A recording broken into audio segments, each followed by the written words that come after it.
बात कर रहे हैं आज ET1 और ET2 के बारे में। उसके बाद में RGR, RPGR इनके बारे में बात करेंगे।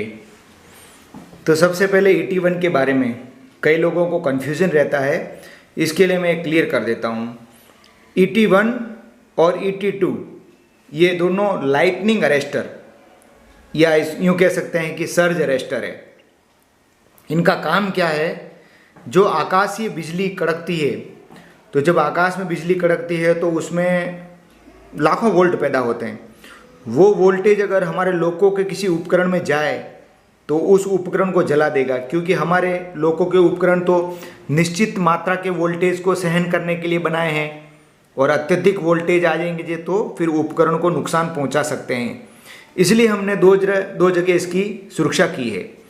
तो यहाँ पे ET1 लगाया। यहाँ पे क्या किया है, एक सिरा इसका रूप बार से कनेक्ट किया है, ये वाली रूप बार है, और एक सिरा जो है वो अर्थ से कनेक्ट किया है। इन दोनों के बीच में ये नुकीली रॉड है, इन दोनों के बीच में हमने 210 mm का गैप रखा है। अब ये गैप क्यों रखा है? गैप इसलिए रखा है कि जब नॉर्मल 25 kV वोल्ट रहते हैं वो अर्थ में नहीं जाने चाहिए, लेकिन जब ज़्यादा वोल्टेज आएंगे, लाखों वोल्ट आएंगे, तो वो क्या करेंगे, इस गैप को भी बाईपास करते हुए डायरेक्ट अर्थ में वोल्टेज चले जाएंगे। इस तरह वो लोकों में नहीं जा पाएंगे और लोकों की सुरक्षा होगी। इसी तरह ET2 भी लगाया हुआ है। तो ET2 को मेन रूप से इस ट्रांसफार्मर की वाइंडिंग की सुरक्षा के लिए लगाया हुआ है। तो यहाँ पे अगर कभी भी आकाशीय बिजली आई, ज़्यादा वोल्टेज आए, तो इसका गैप 90 mm का ही है, और यहाँ पे होगा तो यहाँ पे जो वोल्टेज आएंगे, इसका जो सिरा है मेन बुशिंग से जुड़ा हुआ है। ये ट्रांसफार्मर की मेन बुशिंग है, बुशिंग से जुड़ा हुआ, और दूसरा से अर्थ कर दिया है। तो जब भी ज़्यादा वोल्टेज आएंगे तो ये सीधे अर्थ में चले जाएंगे। इस प्रकार ट्रांसफार्मर की सुरक्षा होगी। तो ET1 और ET2 इस तरह हमारे लोकों की छत पर लगे हुए हैं, जो अचानक आने वाले आकाशीय बिजली वाले वोल्टेज से सुरक्षा करते हैं। अब बात करते हैं RGR के बारे में। ये RGR हमने यहाँ लगाया हुआ है। किसके साथ कनेक्ट किया है? CGR2 और CGR3 के साथ में। CGR जो है GR के कैम कॉन्टेक्टर हैं, और ये काम क्या करता है, इसके काम के बारे में आज बात करें। यह 1 लाख ओम का बोलते हैं इसको, 1.6 ओम का रजिस्टेंस है, और लोकों में देखेंगे तो CGR के ऊपर लगा हुआ है, और CGR2 और CGR3 के बीच में कनेक्ट किया हुआ है, जैसा कि आप देख रहे हैं। यह प्रत्येक आधी नॉच पर सर्किट में आता है। जब GR एक नॉच से दूसरी नॉच पर जाता है तो RGR जो है आधी नॉच पर सर्किट में आता है। करता क्या है, जब GR का रोलर इनर व आउटर रिंग दोनों के साथ टच करता है, उस समय ट्रांसफार्मर की रेगुलेटिंग वाइंडिंग का हाई वोल्टेज व लो वोल्टेज शॉर्ट होता है, जिसके कारण यह शॉर्ट सर्किट करंट की मात्रा नियंत्रण करता है। उस शॉर्ट सर्किट जो करंट बढ़ गया है उसको ये खा जाता है। सादी भाषा में अगर कहेंगे तो GR जब एक नॉच से दूसरी नॉच पर जाता है, तो जैसे बिटवीन नॉच आता है, बिटवीन नॉच में हैवी करंट उत्पन्न होता है। उस करंट को बैलेंस करने के लिए RGR लगाया, उस समय ये खा जाता है। इसलिए कभी भी देखना, GR अगर बिटवीन नॉच अटक जाए तो उस समय ये RGR पूरा हॉट रेड हो जाएगा, यानी कि RGR खुद जल जाएगा, ताकि GR की सुरक्षा हो सके। इस प्रकार ये RGR काम करता है बिटवीन नॉच से सर्किट में आकर। अब बात करते हैं RPGR की। ये RPGR है। यह 1 लाख ओम का रेजिस्टेंस है।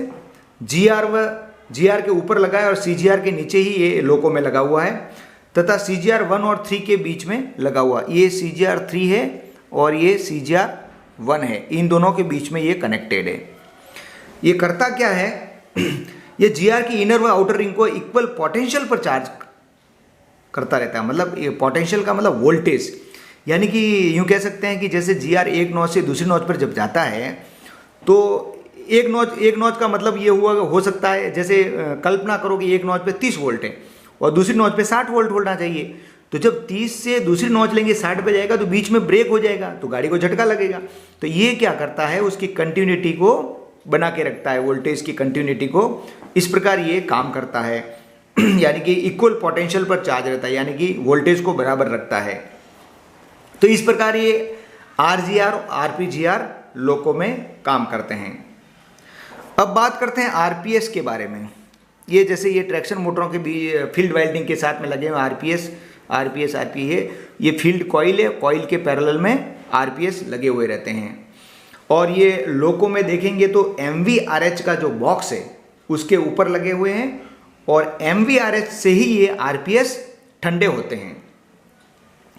ये करते क्या हैं जो ये डीसी मोटर हैं, कन्वेंशनल लोको की बात कर रहे हैं अभी आरपीएस, तो डीसी मोटर हैं, डीसी मोटरों में थोड़ा बहुत भी अगर एसी का कोई पल्सेशन रह गया तो उसको क्या करता है, ये फील्ड में जाने से रोकता है ताकि स्मूथिंग वर्किंग हो, और उसको एसी वाले पल्सेशन को ये खुद खा जाता है, प्योर डीसी को आगे जाता है, ताकि ये वाइंडिंग जो है गर्म ना हो। ये फील्ड वाइंडिंग, एमएफ का मतलब field winding, motor field number 1 2 3 4 ऐसे, तो इसको ये गर्म होने से बचाता है। तो सादी भाषा में अगर बात करें तो आरपीएस का काम है ट्रैक्शन मोटर की फील्ड वाइंडिंग को गर्म होने से बचाना, ये काम है आरपीएस का। अब बात करते हैं एलटीबीए के बारे में। तो जैसे कि ET1 ET2 देखा था अपन ने लोगों की छत के, लोगों की सुरक्षा के लिए, इसी प्रकार बैटरी की सुरक्षा के लिए एलटीबीए लगा हुआ है। और ये लोगों की कैप के पीछे TFVT के पास लगा हुआ था लोगों में, और ये गैपलेस सर्ज अरेस्टर है। यदि किसी कारण से बैटरी में ज़्यादा वोल्टेज आ जाए तो ये अपने अंदर सप्लाई को अर्थ कर देगा, जिससे बैटरी का फ्यूज़ है वो मेल्ट हो जाएगा, इस प्रकार बैटरी की सुरक्षा हो जाएगी। तो मतलब ये है कि ये भी सर्ज अरेस्टर है और बैटरी की सुरक्षा के लिए लगा है, सीधी सी बात है। अब बात करते हैं एसजे की।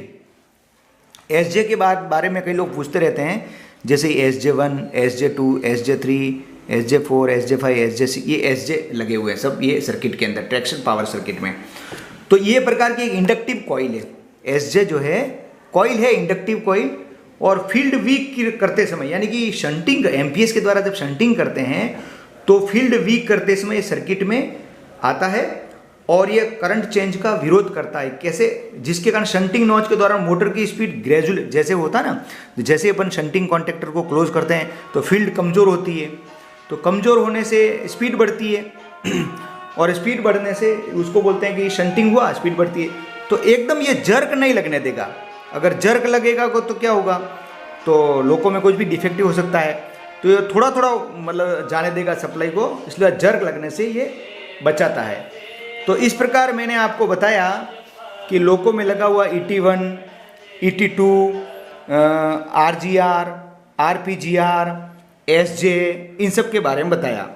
अभी यहाँ पे सर्किट में दिख नहीं रहा है, लेकिन लोको में इस TFP1 और TFP2 के पैरेलल में भी ये सर्ज अरेस्टर लगे होते हैं, जिसको ET-TFP1, ET-TFP2 कहते हैं। ये भी एक प्रकार के गैपलेस सर्ज अरेस्टर होते हैं, जिसको अपन लोको में ऐसा बोलते हैं डैम्पिंग पैनल। तो इनका भी वही काम है, अचानक जो सर्ज होता है उसको ये अर्थ कर देते हैं। तो इस प्रकार ये लोको में जो उपकरण लगे थे जिनके बारे में कन्फ्यूज़न रहता है, तो मैंने कुछ समझाने की कोशिश की है। अगर इसका इलेक्ट्रिकल इंजीनियरिंग के हिसाब से देखा जाए तो अंदर और भी बहुत कुछ गहराई से है, लेकिन हमको ऑपरेटिंग के हिसाब से जो समझना था इस प्रकार का हमने समझा है। आशा करता हूँ कि आपको समझ में आया होगा। अगर समझ में आया है तो कमेंट बॉक्स में लिखें। धन्यवाद।